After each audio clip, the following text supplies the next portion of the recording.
not trying to help me better my situation. So I don't really, your opinion doesn't really matter if it's not positive. And even if it's positive, I mean, there's only so much of that I could take and believe. So it don't even matter. Just gonna create and keep dreaming. People, like, I'm probably one of those kids everybody think is crazy. I think. Just because the way I do shit. Like, I never make big announcements. I always just drop shit. Like, I never need permission. I don't know. I don't feel like you should ask for permission to create. Like, you should create when you feel like it. Whenever that shit feel, I don't know. Like, I use pain. I feel like I use pain to create a lot of stuff. Like, whenever I'm feeling the worst, my creativity is like at the highest. It's crazy. So, and that's another thing people may not realize. They think you're just being random doing shit, and it's like, nah, I'm channeling my pain. I'm channeling my energy. This life we live is about energy and knowing how to harvest that. Channel it for the better. Turning your negatives into positives, all that good stuff. Like, all of this started, everything I'm trying to do now started from just not wanting to feel pain no more. Just wanting to be happy, man. It ain't even about rich, wealth, being rich or wealthy, none of that stuff. Just being happy. Just want to create my reality, you know?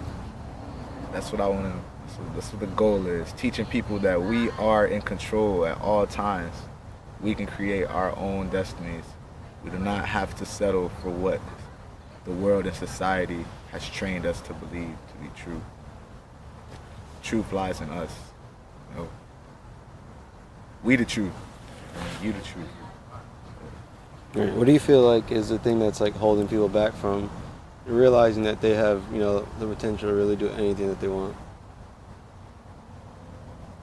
Just, I think the social world has a big part in that. I think we are a species that eats with our eyes. So whatever we see being displayed, that's kind of like the blueprint of what we should do. Like, if we see, just like fashion, when we see a new trend come out, you know, like I'm kind of being trendy right now. You know, the hoes are a trend now. You see people with hoes in their t-shirts. Right. They don't have to be a Kanye or anybody. It could be a normal person. Right. But if enough people start doing it, it's going to build a following, and we're just going to go with that. So it's the same with the mind. If you see people living a certain way, carrying themselves a certain way. If they're crying because this happened, then I'm going to cry. And I don't even know the full story of what happened. I'm just following the masses, you know. Right. And I think socially, not even, I don't want to pinpoint just social media, but just socially in general, that's just how our minds are trained to work. We eat with our eyes. What we see, it's what we like. That's what we're going to do. Right. You know, and just piggybacking off the idea of like people always following trends and doing things like that. One of the things I talk about a lot is like good trends and bad trends. You know, there's a lot of good trends, like especially in, like, you know, say Chicago, for instance. You got good trends coming out of Chicago. You know, we had Chief Keef, Fat, what's his name? Fat Trail, yeah, whatever. I don't even know. Shout out those guys. But yeah, those guys. But then you got the other side of it. You got the good trends. You got the Chances. You got the Vic Mensahs, Mick Jenkins, things like that. But I feel like those guys, even though, you know, Chances in the big picture a lot of those guys aren't being shed light on. You know, they don't really have a light on them. But they're so quick to blow up like a Chief Keef video. Oh man, that one. We could go all day about that one, man. And shout out to those guys. Shout out to everybody doing the, you know, the drill movement and, you know, that type of music and whatnot. That, as much as the world wants to see that as negative, and, you know, I don't believe that. I believe that art is art, and you guys keep creating. You know, I ain't got to tell you that. Look where you are now. Keep creating. I think that the youth play a big role when it comes to that. I think we have more of a voice on that and shining light on those type of guys, those type of artists. We're not gonna see those guys on every mainstream platform just because the politics of music right now. You gotta have a certain image to be on these certain platforms, you know. So you may not see them on, I don't want to say any networks, but you might not see them on your typical, you know, big shows and big events. But you will see them on things like Ellen or SNL. You see them doing like real dope stuff for the culture. You see them break glass ceilings. Yeah, you're not gonna see Chief Keef on Ellen. Like. Yeah, you know what I'm saying. Like, you're not gonna see certain artists on certain platforms just because, not just the image, not just the music, just the character. You know, and guys like Chance, Kanye, Vink, like their character helps put them on these platforms. The person they are outside of music, them as a whole artist, you know, artist is more than just music. It's you as a whole, like, you know. So they might not get the mainstream light, but hey, sometimes that light ain't even nothing even close to the light you're gonna get to shine on. Like, I seen Chance the Rapper on Ellen, that's why I mentioned that, and that's dope, man. That's dope. I seen him do the ESPYs as well. Like that, these are big things. It might not be the hip hop cypher, but we know he could hang if he did get the opportunity. You know what I'm saying? Exactly.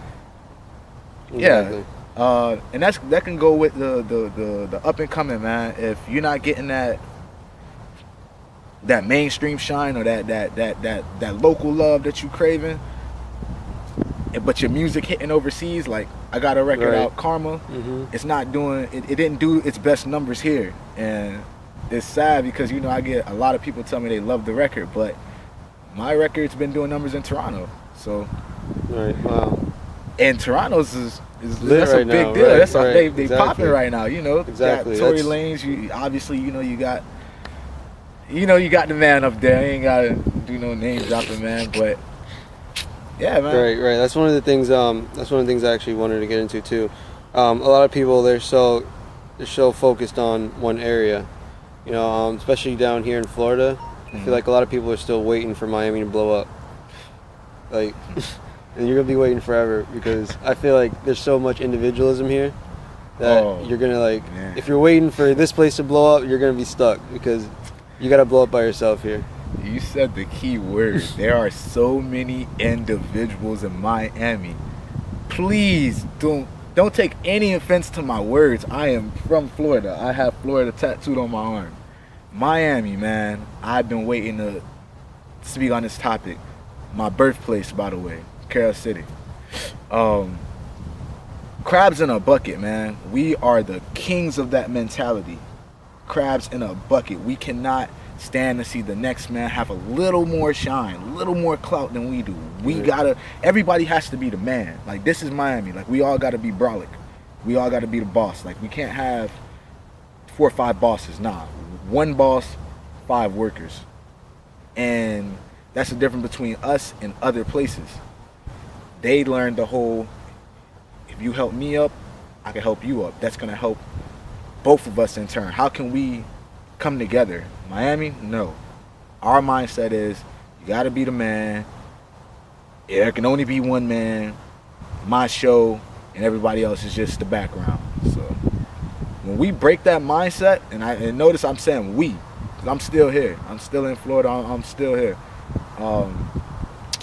When we break that mindset, that crab in the bucket mindset, that I gotta be the top guy mindset, bro, it's gonna be a beautiful thing. I can't wait. I'm looking forward to it because there are so many dope artists out here right in each other's backyards and they don't even notice. Your next door neighbor is one of the dopest artists in the world, but you won't even know it because you're so focused on you and you being the person and you being the man and you being the top guy, you having the most shine. But if you just look to your right, look to your left, you know how they say in church, hey, look at your neighbor, tap your neighbor. Yeah, tap your neighbor, say what's up, open up to him, get to know him. Shake this whole, you know, I'm better than everybody mindset, or I can't talk to certain people because they're on a lower level than me. Like when y'all shake that mindset, when we shake that mindset, let me not say y'all, when we shake that mindset, Miami gone. We're gonna wash all this out the way. Everything, I ain't gonna say everything musically, but a lot of people come to the South to get that sauce, to get that Southern sauce. People come down here for that. So why are we letting people, come here, take our stuff and leave, get famous and leave? Like, come on. Miami we got so much potential if we just shake that mindset, that crab in a bucket mindset, man. Right. Another things I wanted to get into, going back to basically speaking about this individualism stuff, what we see is a lot of people not only, working by themselves, but if they do, hop on with someone else, it seems to be more like, not more like let's try to lift each other up, but let me use you right now. Because we see people come up, they'll have their 30 minutes and they'll just disappear. But the one who put them on is obviously still out. Man, that's just, again, that's one of those things that we're trained growing up. We're taught to use things for their worth, and then when they're not, we don't feel like we get anything out of them anymore, it's on to the next, on to the better situation. That's like technology. Technology is constantly changing. Every day there's something new. Every month it seems like there's a new iPhone coming out or something, some new technology. So when you don't need that iPhone 5 that got you through them hard times, that Pandora music that got you through, now we got a new app now. We got a new phone now. It's faster, it's better. So we don't need what we had before. We don't forget that old stuff. And it's sad because it's happening more rapidly nowadays. It's like you're only so good for this long, and then that's it. Personally, I've had brands. I've started things, and it's just like I've helped a lot of people. I'm not gonna say I put them on, but I led them to the water. And you do these things not with the intention of receiving anything in return, but you hope when you put out positivity that you receive it in return, or that in some way it comes back. But it's not always like that. And again, that's not our fault entirely, because the mindset, that's the world we're raised in. Use things for what they're worth. That's what is when you buy things. When you go to the store, you buy something, it's good. When you run out of it, you got a choice to go back to that same thing, or if there's a new product, you go to that. So. Right. Another thing, just piggybacking on that idea, the value of things we lose so quickly. And I feel like it's because we're in this age now where we're so addicted to like instant gratification. We're so easily like, I can put this food in the microwave for 10 seconds and get it done. I can just go on YouTube, learn something real quick. Like, we're so used to doing things so quick. Man. Like, our parents, they had to work for everything. We live in a society where people get 8th place trophies. Like, jeez, man. Wow. I can't even say what I really want to say. I ain't gonna. I'm not a political person. I'm not at all into politics. I don't follow politics, so I don't want to sound uneducated on the topic. But man, that's everyday life, man. We want it right now. We can't have it right now. It's useless. That's half our mindsets. That's half the world's mindset. Not more than half the world. If we can't have it right now, it's useless. Like you said, the microwave is the best example. An example I actually use sometimes. Like, we can't wait for a slow cooked meal. We can't wait for something to cook properly, knowing that it'll do our body better, knowing that it'll keep us on this earth longer. Right. No, we rather have it right now. We rather pull up to our favorite fast food and get it right now than to go to the place that might have a line, might take a little longer to prep the food, knowing that it'll pay us off better in the long run. Nope, we want everything right now. Right. I'll say it, man. That's this country, man. That's America. that's where we live at, man. America, the home of the microwave, escalator, elevator. We want everything fast now. Right. We're about to have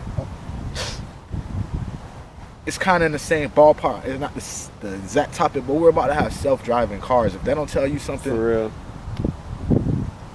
real. It's not even about the speed at which we get it anymore. It ain't even about the instant gratification no more. It's about I don't even want to do it anymore. Yeah. I don't even want to do it anymore. You do it for me. I want everything done for me. Right. We feel like we're becoming. You feel like it's more becoming like us being lazy, or us being like the term people say, "Oh, work smart, not hard." I think people took that term and abused the hell out of it. I think people really abuse that motto. Working smart does not mean doing the minimal amount of work. Working smart means don't kill yourself. Still work hard, but don't overdo it. Have limitations. Everything you do, you should do in moderation, in some form of moderation. You should always have some limit to where you're like, all right, I don't necessarily have to stop, but I know I need to give myself a break. Man, people hear that term and it's like it's an easy switch to be lazy. Like, oh no, I'm just working smart. No, you're not. You're not doing anything at all. Because you're not going as hard as you usually go doesn't mean you're moving smarter. That just you're using that as an excuse almost. I wanna go on to what you're saying about using things in moderation. You know what I mean? Like not abusing things. Yeah. One of the things that I've really this past few weeks have been dealing with is like the use of cannabis. Mm-hmm. Like I feel like a lot of people don't realize, because it's not an addictive substance. Yeah. And I feel like that's the reason a lot of people just abuse it. They don't really. Mm-hmm. It loses its power. Like I've been on like 8 days not smoking, and I've like smoked a little bit. Yeah. Didn't smoke like after smoking for 2 years every single day, like 4 times, 5 times a day. Like, and it's crazy. Like you realize not how lazy you are, but how unmotivated you get because you're just high. You just want to chill. Yeah. And like I realized, like I was getting work done when I was high, but damn, son, like you got superpowers when you're not. You know what I mean? That's crazy. It just goes back into moderation. You have people who function well. They could smoke 24/7. They could smoke. Right. They could smoke joints like they smoke cigarettes. Right. And be fully functional. You have those people. Kudos to those people. I'm a supporter of the cannabis, man. You know what I'm saying? Like I too had to give myself limitations when I seen that it had become obsessive. Right. Mm-hmm. Not even addictive, just obsessive. Like, I got to do everything with a joint in my hand. I gotta eat and have a joint in my hand. I gotta have a joint in my hand before I do this. Before I go party or something, or not even party. Just go anywhere. I gotta I gotta smoke before I do it. Before you leave the house, before you do it. Yeah, it's just like I gotta do it. It just became obsessive to me. Like that was just it was second nature almost. Right. Mm-hmm. But like you said, when you take a break, you take a little tea break. Some people, shout out to my people up the road. They say take a tea break, tolerance break or whatever. And sometimes it becomes more than that. Like you say, you realize, like, man, I got so much done this week. I wasn't even thinking about smoking or doing anything. And again, that's not to knock it and not to knock the people who can function. Exactly. Just saying there are those people who you got to know your limits. That's it. Just your limits. Right. And you be alright. It's not bad. It's definitely not harmful. It's so much we could get into on that topic about how good it is for the world, but that's another day, another topic. But moderation, man. You keep everything in moderation, you can do anything. It's like you got people who do hardcore stuff, and they're functional. I'm not saying it's cool, but they found their moderation. So that's it. Everything in moderation. That's all.